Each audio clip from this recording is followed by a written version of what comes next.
감사합니다. 귀한 찬양. 오늘 참 잘 오셨습니다. 날이 참 흐린데 그럼에도 주님을 예배하는 이 발걸음 우리 주님께서 귀히 여기시고 우리의 예배를 기뻐 받으시는 줄로 믿습니다. 오늘은 갈라디아서 강해 계속 이어서 갑니다. 오늘 9번째 시간입니다. 오늘 본문 말씀을 중심으로 좋아해야 성장한다, 좋아해야 성장한다라는 제목으로 함께 하나님 말씀을 나누도록 하겠습니다. 요즘 자녀를 둔 부모님들의 마음에는 좀 불안함과 초조함이 생기기 시작합니다. 아이들 중간고사가 이제 찾아오는데 시험은 또 잘 볼 것인지, 또 공부는 아이들이 열심히 하는지, 또 필요하면 아이들에게 학원이나 또 과외와 같은 좀 더 교육의 기회를 제공해야 되는 것은 아닌지 많은 고민을 하게 됩니다. 그러나 막상 이렇게 열심을 다해서 공부했던 자녀들이 대학에 가면, 제가 대학에서 학생들을 이렇게 가르칠 때 이렇게 만나서 이야기를 해보면 다들 이렇게 한두 가지씩 큰 고민을 갖고 있는 것을 발견합니다. 대부분이 갖고 있는 가장 큰 고민 중에 하나가 뭐냐면, 내가 정말 좋아하는 것이 무엇인지, 내가 정말 하고 싶은 게 무엇인지 잘 모르겠더라는 것입니다. 학원에서처럼 누가 좀 딱 집어서 알려주면 좋겠는데 이건 누구도 알려주지 않습니다. 내가 하고 싶은 것이 잘 모르겠다라고 이야기하는 이 젊은이들 이야기를 해보면 그 젊은이들의 공통적인 특징이 있습니다. 이게 뭐냐? 그것은 어릴 때부터 자신이 좋아하는 것들을 실컷 많이 해보지 못했다는 것입니다. 아이들이 좋아하는 것 뭐가 있을까요? 쉽게 얘기하면 노는 것입니다. 다른 말로 하면 실컷 놀아보지 못하고 대부분 주변 사람들의 이 요구로 일찍부터 공부를 시작하고 또 학원을 다니고 과외를 하고 바쁜 일정 가운데 살아왔다라는 것입니다. 바쁘게 공부하느라고 내가 정말 놀고 싶은 놀이, 내가 정말 하고 싶은 활동을 하지 못했다라는 것입니다. 그러다 보니까 자기 인생을 향해서도 내가 정말 하고 싶은 게 무엇인지 잘 모르겠더라는 것입니다. 정말 하고 싶은데 어릴 때 야 그거 할 시간 없어, 이거 해야 돼. 이거 하고 싶은데 야 이거 하면 안 돼, 다른 거 해야 돼. 그러니까 체념은 빨리 하는데 정말 내가 하고 싶은 게 무엇인지를 붙잡지 못하더라는 것입니다. 최근에 이 세상의 엄마들이 가르쳐준 것들이라는 책이 나왔습니다. 이 책에는 부제가 붙어 있는데 바르고 똑똑한 아이를 키우는 세계 공통의 지혜라는 제목이 붙어 있습니다. 이 저자가 크리스틴 노라고 하는 분인데 재미교포 2세입니다. 하버드 대학교에서 동아시아 역사학으로 박사학위를 받았습니다. 이분이 남편과 결혼을 했는데 남편이 누구냐면 유대인 출신의 미국 사람이었습니다. 남편 직장 때문에 결혼해서 일본에 살면서 한국, 유대, 또 일본, 미국, 그리고 이제 이쪽으로 더 공부를 해서 전 세계에 있는 엄마들의 육아에 대해서 상당히 자세하게 리서치를 해서 이 책을 썼습니다. 여기 보면 이런 내용이 나옵니다. 이분들이 일본에서 아이들을 기를 때 일본에 있는 유치원에 아이들을 보냈습니다. 근데 유치원에 가서 뭐 하나 봤더니 아이들 가가지고 뭐 가나다라 공부도 하고 ABC도 공부해야 될 것 같은데 그런 거 안 하고 마당에 나가서 흙으로 진흙을 만들어서 공을 만드는 놀이를 하더라는 것입니다. 진흙공을 만드는 것. 답답해서 이거 진흙공을 못하러 만드나요? 원장님한테 물어봤더니 원장님이 아주 진지하게 진흙공을 만드는 게 왜 중요한지를 설명을 하더라는 겁니다. 뭐라고 설명을 하냐면, 먼저 이 진흙공을 아이들이 만들어 보면 그 어떤 책에서도 배울 수 없는 촉각을 이용한 방식으로 세상을 알아가는 것들에 대해서 많이 배우더라는 것입니다. 또 그 안에 곤충들도 있고 개미 같은 것들이 지나가죠. 친숙하게 볼 수 있다는 것이죠. 또 진흙이 젖거나 마르면 이 흙덩어리들이 어떻게 변하는지, 또 얼마나 많은 양의 물을 사용해야 하는지, 또 작은 손바닥 안에서 얼마만큼의 힘을 이용해서 동그랗게 만들 수 있는지, 또 진흙공 만들기를 실패했을 때 이 좌절감을 어떻게 소화해야 할지, 또 이 좌절감을 극복하고 어떻게 인내심을 갖고 끈기와 집중력과 자제력을 갖고 공들을 다시 만들 수 있는지를 배운다는 것입니다. 또 진흙공을 만들다가 다른 아이들이 와서 방해하고 짓밟아 버리면 이 아이들을 상대하면서 다시 어떻게 잿더미 가운데서 잿더미는 아니죠. 모래더미 가운데서 다시 일어나는 것들을 배우는지 이런 것들을 연습하게 한다는 것입니다. 또 작은 공들이 하나씩 하나씩 쌓여가는 것들을 보면서 과제를 완성했을 때의 만족감, 프로젝트를 완성했을 때의 만족감을 느끼게 한다는 것입니다. 그리고 아이들끼리 서로 나란히 쭈그리고 앉아서 작은 진흙공을 만들면서 역할을 분담하는 놀이를 통해서 친구 간에 서로 존중하고 협력하는 법들을 배우더라는 것입니다. 그러니까 이 모든 과정이 어떤 거냐? 자기 주도성과 리더십과 협동력을 배양하는 아주 소중한 학습의 장이더라는 것입니다. 이 작은 별것 아닌 것 같은 활동 안에 어마어마한 의미가 들어있는 것입니다.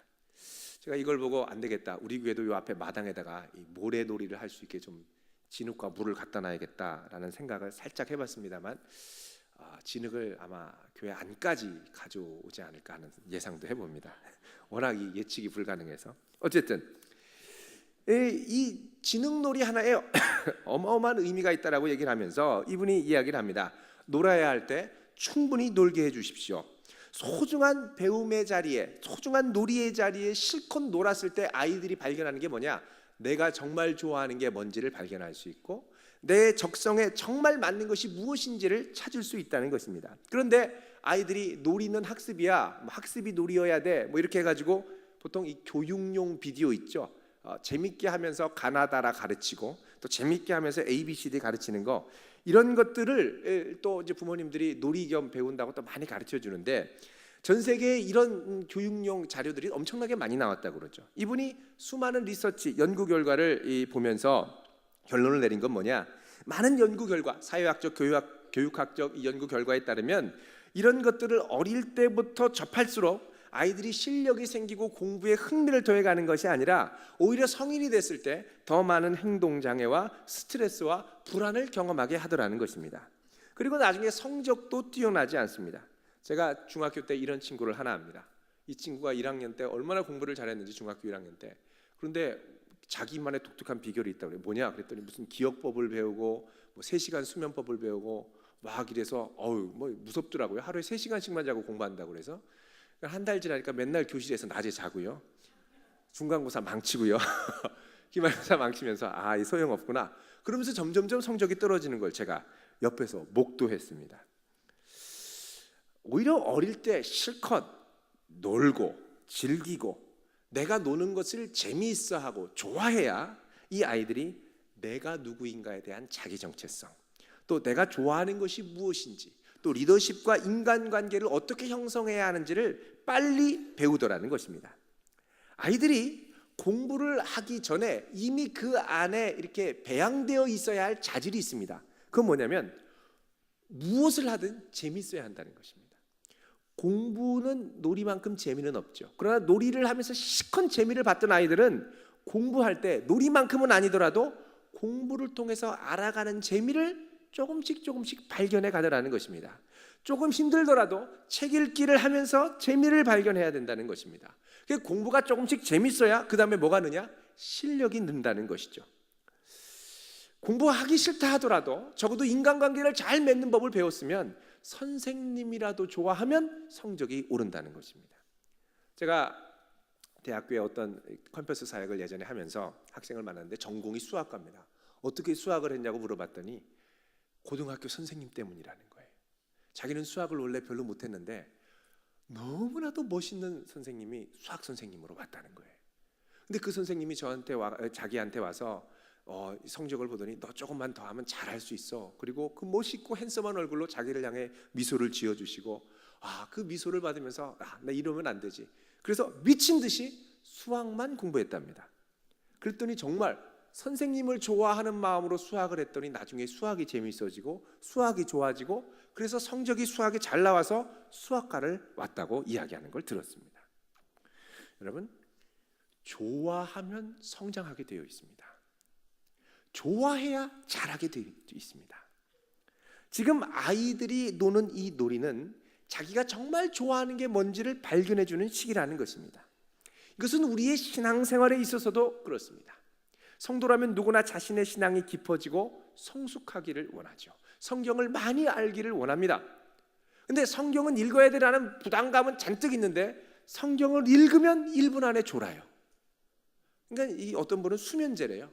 자기 전에 잠이 안 오면 성경을 피면 금방 졸려서 바로 잔대요.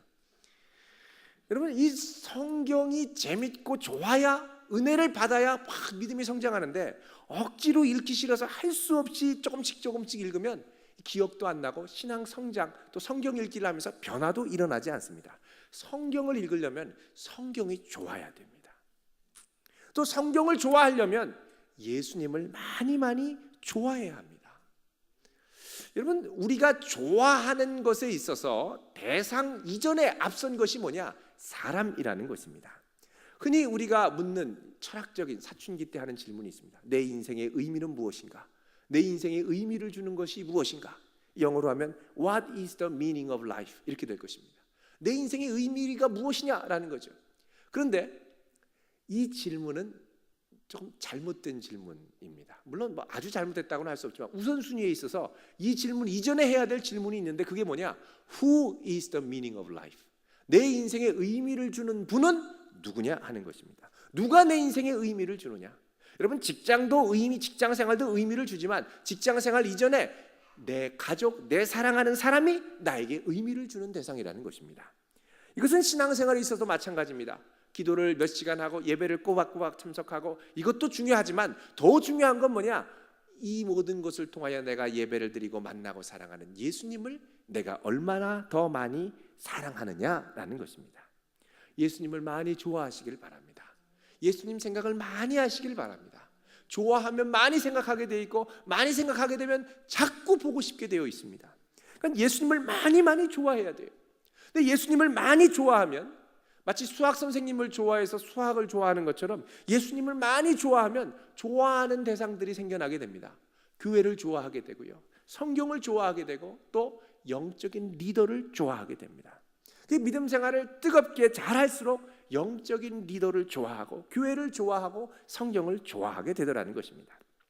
오늘 본문을 보면 사도 바울이 맨 처음 갈라디아 교회 교인들에게 복음을 전해줬을 때 이들이 얼마나 뜨겁게 바울을 사랑했는지를, 좋아했는지를 회상하고 있습니다. 13절 말씀 같이 읽어보겠습니다. 시작. 내가 처음에 육체의 약함으로 말미암아 너희에게 복음을 전한 것을 너희가 아는 바라. 자, 여기 보면 맨 처음에 바울이 뭐라고 그러냐면 육체의 약함으로 말미암아 너희에게 복음을 전했던 것을 너희들이 잘 안다고 얘기합니다. 여기 육체의 약함이라는 건 뭐냐?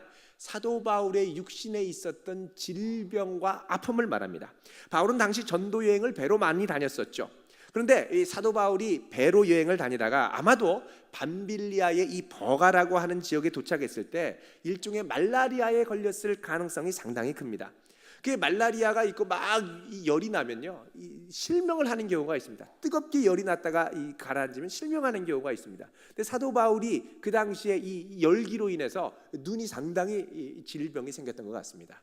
그래서 여기 이 해안 지역에 있으면 안 되겠다. 그래서 이 고지대로 올라갔는데 고지대가 어디냐면 갈라디아 지역이었습니다. 갈라디아의 산간 지역으로 올라가서 그곳에서 휴양차 갔는데 거기서 사도 바울이 가만히 그냥 치료만 받았던 것이 아니라 거기 있는 사람들에게 예수님의 말씀, 복음을 전했다는 것입니다.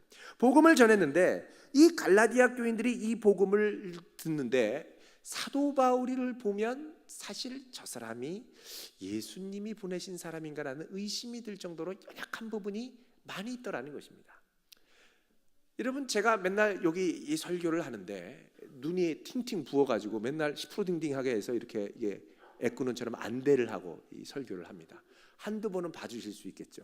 1년 내내 저라면 여러분 저렇게 제가 계속 이렇게 애꾼을 하고 오면 시험 들 것입니다. 우리 목사님은 기도하면서 병도 못 고치는 분이야. 자기 병도 못 고치면서 맨날 와서 설교하시네. 아이 참 실망된다. 이렇게 생각할 수 있습니다. 또 이 말라리아 이후에 또 어떤 학자들은 사도 바울이 이것과 함께 간질을 앓았을 가능성을 제시합니다. 복음을 전하는데 막 이 복음을 전하다가 예수님 소개하다가 예수님이 너희의 질병을 고쳐주신다. 그런데 막 갑자기 거품을 뿌까뿌까 불면서 쓰러져 보십시오. 누가 그 말씀을 듣고 감동을 받겠습니까? 제가 여러분에게 예수님 믿으십시오. 예수님이 우리와 함께 하십니다. 예수님이 우리의 아픔을 고쳐주십니다. 근데 막 아파 그리고서 여기서 쓰러지면 여러분 왜 저래 목사님. 그리고 그 다음부터 실망해서 안 오실 분도 있습니다. 오히려 더 많이 고쳐준다 그러는 쪽으로 갈 수도 있다라는 것이죠. 근데 사도 바울은 뭐라 그러냐? 내가 이렇게 육신의 약함으로 말미암아 부족하지만 너희에게 복음을 전했는데 그걸 너희들이 알지 않느냐? 그러면서 14절에 이렇게 자기가 느꼈던 감동을 얘기합니다. 14절 읽어보겠습니다. 너희를 시험하는 것이 내 육체에 있으되 이것을 너희가 업신여기지도 아니하며 버리지도 아니하고 오직 나를 하나님의 천사와 같이 또는 그리스도 예수와 같이 영접하였도다. 예, 참 바울을 처음 봤을 때 시험 들었죠. 눈도 팅팅 붓고 뻘겋고 막 복음 전하다가 간질 날아서 쓰러지고요. 그런데 뭐라 그러냐면 너희를 시험하는 것, 자칫하면 너희들이 참 실망하고 넘어질 수 있는 것들이 내 육신에 내 안에 부족한 것들이 이렇게 있는데 그것을 너희가 업신여기지 않았다는 거예요. 아이 뭐 목사님이 저래? 아이 무슨 바울 사도가 저래? 무슨 예수님의 제자가 저래? 이런 게 아니라 업신여기지 않고 감사하게 받으면서 어떻게 받았느냐? 14절에 보면 오직 나를 하나님의 천사와 같이. 야, 저분은 하나님이 보내신 분이야. 저분은 하나님의 은혜가 있는 분이야. 하나님의 말씀을 전해주시네. 또 그리스도 예수와 같이. 당시 이 고대 중동 사회에서는 심부름을 받아서 가는 사람이 심부름 보낸 사람과 같은 자격과 정체성을 갖고 있다고 받아들였습니다. 예수님의 말씀을 전해주는 저분은 예수님과 다름없어. 너무너무 감사하다. 우리에게 이 복음을 전해주신 분 너무너무 귀하다. 그러면서 너무 사랑했는데 어느 정도로 사랑했느냐? 15절 읽어보겠습니다. 시작. 너희의 복이 지금 어디 있느냐? 내가 너희에게 증언하노니 너희가 할 수만 있었더라면 너희의 눈이라도 빼어 나에게 주었으리라. 너무너무 좋아서 사랑해서 사도 바울이 눈이 아프면 차라리 방법이 있다면 내 눈을 빼서 안구 이식 수술이죠. 이거 수술을 빼가지고 사도 바울 눈에 붙여주면 좋겠다는 거예요. 이 정도로 사랑하고 이 정도로 아끼고 이 정도로 끔찍하게 소중하게 생각했다는 것입니다. 이렇게 사랑하고 아끼니까 갈라디아 교인들이 어떻게 됩니까? 믿음이 쑥쑥쑥쑥 자라는 거예요. 여러분, 내게 주신 영적 지도자를 사랑하고 좋아할수록 믿음이 성장하게 되어 있습니다. 예수님을 사랑할수록 성장하게 되어 있습니다. 너무너무 귀한 일입니다.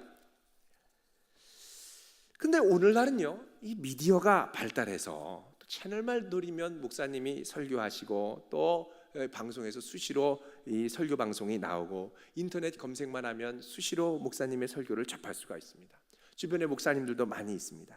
그러다 보니까 내게 말씀을 전해주시는 분, 또 나에게 세우신 영적인 리더, 교회 학교 선생님, 또 전도사님, 또 목장 인도자, 많은 영적 리더들이 있는데 이분들을 귀한 분, 주님이 내게 주신 분, 내게 보내주신 사람으로 생각하기보다는 그냥 어쩌다가 만난 사람, 내가 어쩌다가 선택한 사람으로 여기는 경우가 점점 많아집니다. 이런 경향이 많아질수록 우리의 영적인 성장은 더디게 되어 있더라는 것입니다. 그래서 감사한 말씀으로 받기보다는 목회자가 또 영적인 리더가 지도자가 내가 원하는 말을, 내가 듣고 싶은 말을 해주기를 바랍니다. 디모데후서 4장 3절에 보면은 이렇게 말씀합니다. 마지막 때에는 사람들이 바른 교훈을 받지 아니하며 귀가 가려워서 자기의 사욕을 따를 스승을 많이 둔다. 자기의 사욕을 따를 스승을 많이 준다. 그러니까 내가 듣고 싶은 말만 골라 들어도 되는 시대가 온다는 것입니다. 말씀을 전해줘도 귀한 줄 모르고 내가 원하는 것이 아니라고 불편해하고 돌아서더라는 것입니다. 우리 여기 계신 분들만큼은 주님께서 내게 보내주신 사자, 천사와 같이 내게 주신 영적인 인도자들, 리더들을 귀한 분으로 받아들이는 은혜가 있기를 바랍니다. 바울이 15절 서두에 보면 이렇게 묻죠. 이렇게 얘기합니다. 너희의 복이 지금 어디 있느냐? 자, 예전에는 바울을 예수님처럼 받아들이고 사도 바울을 하나님의 천사처럼 받아들이면서 그가 하는 말을 100% 믿고 신뢰하고 따라갔는데 이 믿고 신뢰하며 복음을 받고 성장하는 이 복이 지금은 사라졌다는 것입니다. 왜 사라졌느냐? 지금 갈라디아 교회에 교묘하게 들어온 거짓 선생님들 때문에 그렇습니다. 거짓 교사들. 그래서 사도 바울이 전했던 이 복음의 가르침을 야, 그것만으로는 온전하지 않아. 너희가 온전하게 복음을 믿고 하나님의 자녀가 되려면 할례를 받아야 돼. 음식 규정을 지켜야 돼. 안식일을 지켜야 돼. 엉뚱한 얘기를 자꾸 하면서 예수만으로 구원받고 구원 얻는 이 복음을 왜곡시키더라는 것입니다. 그러면서 이들이 하는 말이 바울은 거짓 선지자야. 바울의 말을 따르다가는 망할 거야. 그러면서 이들의 믿음을 비틀기 시작하는 겁니다. 그러니까 어떻게 되냐? 16절 읽겠습니다. 시작. 그런즉 내가 너희에게 참된 말을 함으로 원수가 되었느냐? 이제는 바울을 뭘로 여기느냐? 원수처럼 여기면서 미워하더라는 것입니다. 아니, 복음을 전해주고 처음에 예수님을 만나는 기쁨과 감격으로 뜨겁게 신앙생활하고 사도 바울을 마치 하나님이 보내주신 천사처럼 그렇게 사랑하고 좋아하던 이 모습이 어느 순간 돌변해서 바울을 미워하고, 이 나중에 고린도 전후서 같은 데 보면 이 사도 바울의 육신의 연약함을 갖고 비난합니다. 사도 바울은 글을 이렇게 편지를 써서 보낼 때는 정말 멋있는데 직접 대해서 말하는 거 보면 설교가 영 무슨 말하는지 모르겠어. 사도 바울은 육체에 연약한 가시가 있어서 사도 같은 풍채도 없고 괜히 보면 시험만 들어. 이 별의별 유언비어를 다 퍼뜨리더라는 것입니다. 이 바울을 귀하게 여기던 마음을 다 잃어버린 것이죠. 그런데 사도 바울은 끝까지 너희들이 붙잡아야 될 복음은 이 복음이다 라고 얘기를 하면서 지금 갈라디아 교인들을 분열시킨 거짓 교사들의 정체를 이야기합니다. 17절 읽어보겠습니다. 시작. 그들이 너희에게 대하여 열심내는 것은 좋은 뜻이 아니요 오직 너희를 이간시켜 너희로 그들에 대하여 열심을 내게 하려 함이라. 아멘. 자, 지금 이 거짓 교사들이 갈라디아 교인들에게 열심을 내도록 하는 건 좋은 뜻, 좋은 의도가 아니라는 것입니다. 그 의도는 뭐냐? 오직 사도 바울과 갈라디아 교인 사이를 이간시켜서 갈라디아 교인들로 하여금 거짓 교사들에게 열심을 내고 충성을 다하도록 하라는 것입니다. 이단에 충성을 다하도록 하라는 것입니다. 여러분, 사탄이 제일 잘하는 특기가 뭐냐면 이간시키는 겁니다. 에덴 동산에서 아담과 이브를 이간시킨 사람, 하나님으로부터 이간시킨 게 누구냐? 사람은 아니죠. 바로 이 사탄입니다. 또 이 출애굽기 때도 보면 사탄의 세력이 모세와 이스라엘 백성을 이간시키려고 합니다. 우상 숭배에 빠지게 하고 원망하게 하고 모세를 비난하게 하고 자꾸 이간시키려고 합니다. 심지어 사탄은 예수님의 제자들 사이에도 역사합니다. 가룟 유다를 부추겨서 예수님을 이간시켜가지고 예수님으로부터 이간시켜서 예수님을 배반하도록 만듭니다. 이런 거 보면 어디에나 영적인 역사와 하나님의 말씀이 선포되는 곳에는 영적인 지도자와 팔로워 사이에 이간시키는 사탄의 세력이 있다는 걸 알 수가 있습니다. 아무리 탁월한 리더라도, 이 바울이 얼마나 탁월한 리더입니까? 바울조차도 이런 이간하는 역사에 고생을 했던 것을 우리가 볼 수가 있습니다. 자, 사탄이 사람들을 미혹해서 이간시키는 방법은 몇 가지가 있습니다. 첫 번째는 성경을 보면 사실적인 요소를 꼭 가지고 와서 거짓과 뒤섞어서 제시를 합니다. 사실과 거짓을 섞는 거예요. 그래서 이것을 진실처럼 이야기를 합니다. 사실과 거짓을 섞으면 그것은 사실 같은 거짓이 되는 거죠. 근데 사실과 거짓을 섞었는데도 이것을 다 사실로 받아들이는 겁니다. 처음에 사탄이 이브를 유혹할 때 묻습니다. 야, 너 이 선악과 먹으면 안 죽어. 오히려 눈이 밝아져서 하나님처럼 될 거야. 그럴듯하거든요. 근데 먹고 났더니 어떻게 됩니까? 당장에 죽지는 않았습니다. 죽지 않은 것은 사실이었죠. 그러나 나중에는 결국 죽었습니다. 거짓입니다. 눈이 밝아진 것은 사실입니다. 그러나 눈이 밝아져서 하나님처럼 된 게 아니라 눈이 밝아져서 자기의 부끄러움과 죄악을 견딜 수 없어 도망가 숨는 신세로 전락했습니다. 절반은 사실이고 절반은 거짓이었습니다. 결국은 에덴 동산에서 쫓겨나는 비참한 신세가 되었습니다. 거짓이 사실과 섞이면 무서운 설득력을 갖게 됩니다. 전에 우리나라의 다빈치 코드라는 소설이 전국을 강타했었죠. 많은 신앙인들을 흔들었던 적이 있습니다. 만약 이것이 진짜라면 정말 충격이죠. 예수님이 막달라 마리아랑 결혼했답니다. 그리고 이 막달라 마리아와 결혼해서 이 프랑스의 왕조 가운데 이 계속 후손을 이어왔다라고 이야기를 합니다. 그런데 이것은 성서와 고대 문서를 전문적으로 연구하는 학자들이 볼 때는 이 말도 안 되는 허구입니다. 이 나그 한마디라고 하는 이 영지주의파들의 거짓 문서들을 인용해서 마치 잃어버린 성경에서 진실을 찾은 것처럼 이렇게 이야기를 하니까 그럴듯하게 들릴 뿐입니다. 이 사실과 허구를 섞은 것을 이 팩션이라고 하죠. 팩션. 사탄이 영적으로 우리를 이간시킬 때 제일 많이 쓰는 방법이 뭐냐? 팩션입니다. 팩션. 말도 안 되는 얘기를 하는 게 아니에요. 말이 어느 정도 돼요. 근데 자세히 들어보면 거짓이에요. 이번에 이 세월호 사건도 그렇죠. 천안함 사건도 그랬고요. 여러 이야기들이 나옵니다. 이 세월호 사건 인양 작업할 때 이 살아있는 사람이 식당 칸에 있다. 누군가 거짓으로 이것을 퍼뜨려서 그걸 믿고 처음에 구조 인력이 전부 다 식당 칸으로 들어갔다 그러죠. 가보니까 아무도 없었습니다.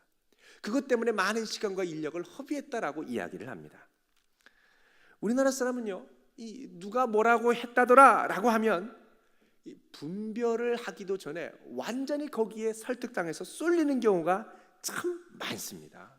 네?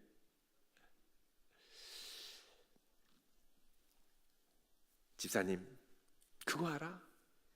뭐? 세상에, 우리 복장 인도자가 이랬더래. 어쩐지 이상하더라. 우리 전도사님이 이래하더래. 세상에, 어쩐지 이상하더라. 우리 목사님이 이러하더래. 어쩐지 이상하더라. 그거 말하면 쏙 넘어가는 거예요. 세상에, 저 권사님이 저렇더래. 저 집사님이 저렇더래. 어머나 어쩐지. 그러면서 또 가세요. 집사님 그거 알아? 저렇더래. 세상에. 그러면서 어떻게 돼요? 쫙 퍼집니다. 그럴듯한 근거를 갖고 나중에는 말도 안 되게 퍼지게 됩니다. 여러분, 이스라엘 백성 보십시오. 광야에서 모세가 이끌고 가니까 목말라서 뭐라 그래요? 우리를 죽이려고 여기까지 이끌고 왔지. 그러면서 막 불평불만을 쏟습니다. 자, 이끌고 온 것은 사실입니다. 근데 이스라엘을 죽이려고 광야로 이끌고 온 것은 거짓입니다. 약속의 땅을 주려고 인도하신 거죠. 그런데 마음에 안 들고 불평불만이 나니까 모세를 향해서 완전히 억울한 혐의를 뒤집어 씌웁니다. 여러분, 누가 이러하더라 라고 이야기할 때 진위를 파악하고 분별이 서기까지는 절대 동조하지 마시기를 바랍니다. 우리 안에 이 동화되고 싶은 마음이 있어요. 또 저런 영적 리더 훌륭하지만 뭔가 단점은 없을까? 또 이런 마음도 있어요. 자, 두 번째로 사탄이 이간을 시킬 때 쓰는 방법이 있습니다. 그건 뭐냐? 영적 리더의, 영적 지도자의 약점, 허물을 갖고 이간시키려고 합니다. 여러분, 은혜가 충만할 때는 허물을 덮어줄 수 있습니다. 사도 바울의 질병과 육신의 연약함 다 덮어줬습니다. 그러나 사도 바울이 나중에 은혜가 떨어지니까 교인들이 사도 바울을 향하여 막 비난을 하는데, 글은 잘 써도 설교가 영 현찮다, 이 생긴 것이 이상하다, 왜 육신이 맨날 저렇게 질병을 달고 사느냐, 사도로서 은혜가 안 된다, 덕이 안 된다, 별별 얘기를 또 다 하게 됩니다. 민수기에도 보면 그렇죠. 12장에 모세가 아내를 취하죠. 굿수여인을. 그러자 미리암과 아론이 와가지고 너 영적 지도자가 왜 이러냐 그러고 막 뭐라고 하고 불평불만을 쏟아놓습니다. 하나님이 어떻게 하시죠? 그 가운데 서셔서 중재하시고 모세 편을 들어주시고 미리암한테는 문둥병이 일어나게 하시고 모세가 나중에 중보하니까 그 문둥병이 낫는 역사를 보여주십니다. 여러분, 이 연약함, 허물은 들춰낼 것이 아니라 덮어줘야 할 것입니다. 가정에서도 그렇죠. 아내의 약점, 남편의 약점을 계속 집요하게 파고 들어보십시오. 그 가정이 평안하겠습니까? 평안하지 않습니다. 허물은 내가 덮어주어야 할 부분입니다. 내 주변에 있는 지체들의 허물과 연약함이 있을 때 덮어줘야지, 자꾸 캐기 시작하면 거기에 팩션과 상상력이 섞이면서 엉뚱한 결론으로 치달을 수 있다는 것입니다. 세 번째로 사탄이 공격하는 영역이 있습니다. 그는 뭐냐? 영적 지도자 주변에 머무르는 이 재정, 돈의 문제로 이간을 시킬 때가 많습니다. 가룟 유다가 예수님을 배반하기 전에 무슨 일이 있었냐? 막달라 마리아가 예수님 너무 좋아하고 사랑해서 순전한 나드 한 옥합을 갖고 와서 예수님에게 깨가지고 예수님의 몸에 붓습니다. 그자 가룟 유다가 이걸 보고 야, 이거 엄청난 낭비인데 왜 이렇게 낭비를 하는 거야? 예수님 이렇게 하시면 안 되죠. 차라리 가난한 사람한테 팔아서 나눠줘야죠. 자, 이 얘기를 하고 조금 있다가 가룟 유다가 예수님을 배반해서 어떻게 했느냐? 은 30을 받고 예수님을 팔아넘겼습니다. 다른 말로 하면 예수님을 향한 분노, 여인을 향한 분노와 이간의 이 실마리가 되는 제목들은 뭐였느냐? 내 내부 안에, 자기 내부 안에 갖고 있었던 문제더라는 것입니다. 내 안에 있던 탐욕, 내 안에 있던 컴플렉스, 내 안에 있던 죄성이 예수님을 향하여, 여인을 향한 비난으로 쏟아져 나온 것이라는 것입니다. 물론 할 수만 있다면 저를 포함해서 교회의 리더십을 맡고 있는 여러분들은 이런 연약한 일로 걸려 넘어지지 않도록 많이 주의하고 깨어 있어야 합니다. 그러나 아무리 주의하고 깨어 있다 하더라도 완벽하지 않을 때가 있죠. 그럴 때는 어떻게 합니까? 그걸 보면서 우리 안에 있는 죄성과 탐욕을 그 리더들에게 투사하는 경우가 참 많습니다. 그렇다면 우리는 이런 불평과 비난의 유혹이 올 때 어떻게 이것들을 극복하며 이겨내야 되겠습니까? 첫 번째는요, 우리의 입을 닫아야 됩니다. 야고보서 3장 보도록 하겠습니다. 신약성경 373쪽입니다.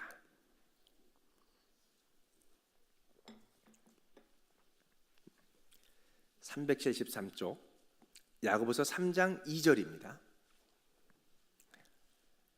같이 읽어보겠습니다. 시작. 우리가 다 실수가 많으니 만일 말에 실수가 없는 자라면 곧 온전한 사람이라 능히 온 몸도 글래시오리라 하면서 3절입니다. 우리가 말들의 입에 재갈 물리는 것은 우리에게 순종하게 하려고 그 온 몸을 제어하는 것이다. 그렇죠? 6절 읽겠습니다. 혀는 곧 불이요 불의의 세계라. 혀는 우리 지체 중에서 온몸을 더럽히고 삶의 수레바퀴를 불사르나니 그 사르는 것이 지옥불에서 나느니라. 온몸 가운데 제일 작은 것이지만 우리의 온 인생을 불태울 수 있는 것이 뭐냐? 수레바퀴와 같은 혀라는 것입니다. 삶의 수레바퀴를 불사르는 혀라는 것입니다. 7절에 보면 모든 짐승은 다 길들일 수 있지만 8절에 혀는 능히 길들일 사람이 없나니 쉬지 아니하는 악이고 죽이는 독이 가득하다. 9절 10절에 보면 한 입으로 찬송하고 한 입으로 저주를 하니 이것은 마땅치 않다라고 말씀합니다. 여기를 보십시오.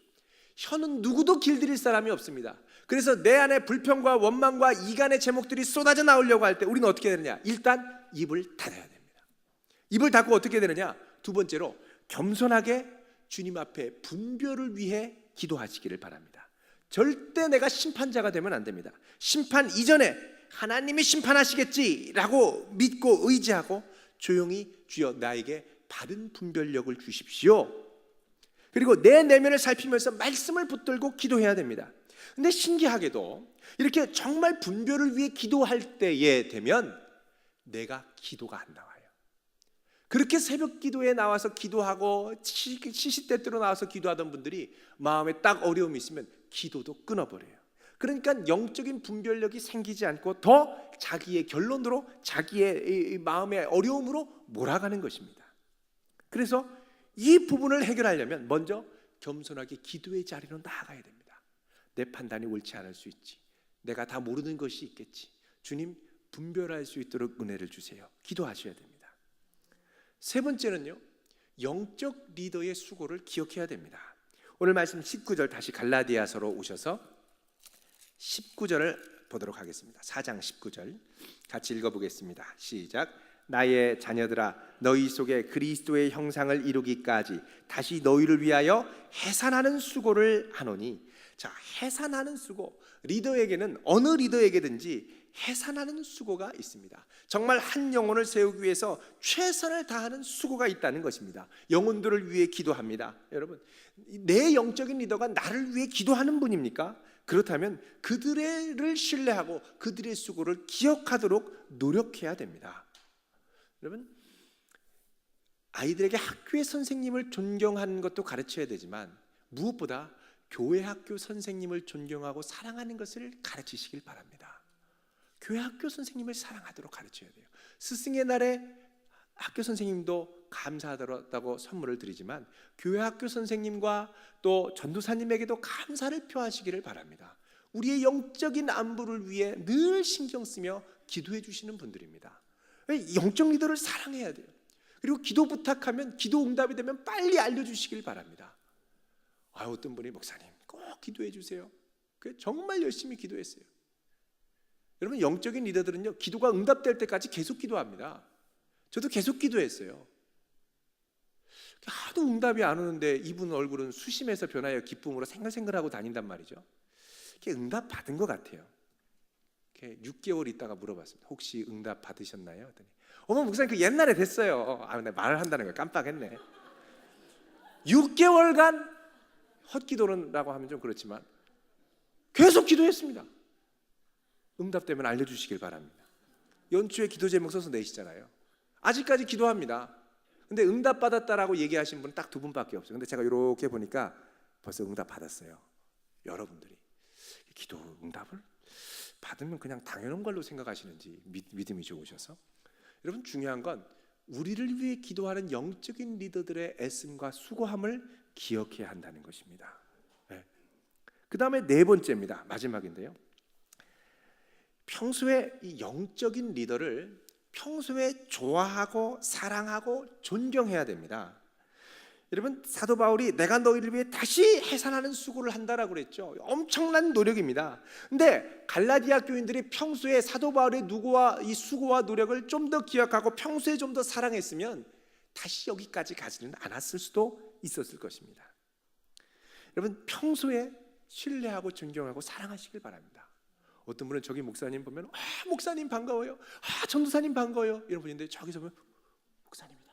그리고 이제 쓱 피하시는 분도 아주 가끔씩 계십니다. 여러분, 영적인 리더를 좋아하셔야 됩니다.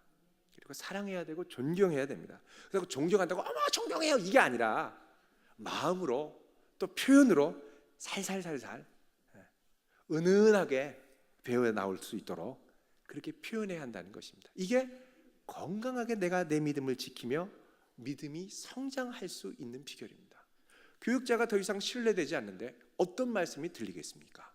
영적인 리더가 가르치는 인도가 더 이상 신뢰가 가지 않는데 그의 인도를 따라 어떻게 내가 목장 모임을 할 수 있겠습니까? 교회 학교에 분반 공부를 할 수 있겠습니까?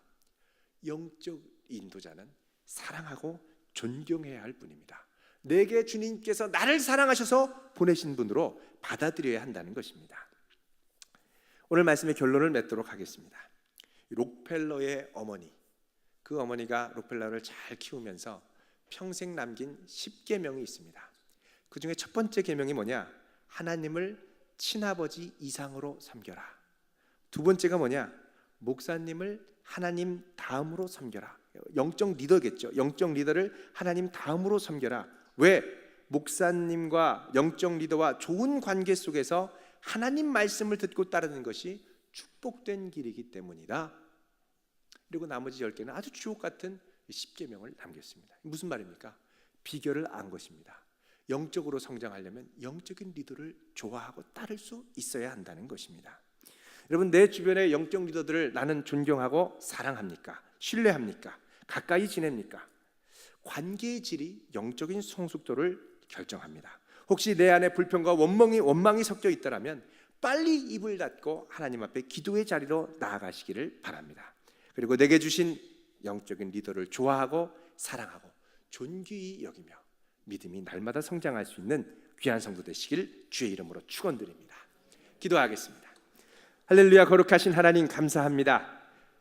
저희들에게 귀한 교회를 허락하여 주시고 또 귀한 믿음을 허락하여 주시고 귀한 영적인 인도자들, 리더들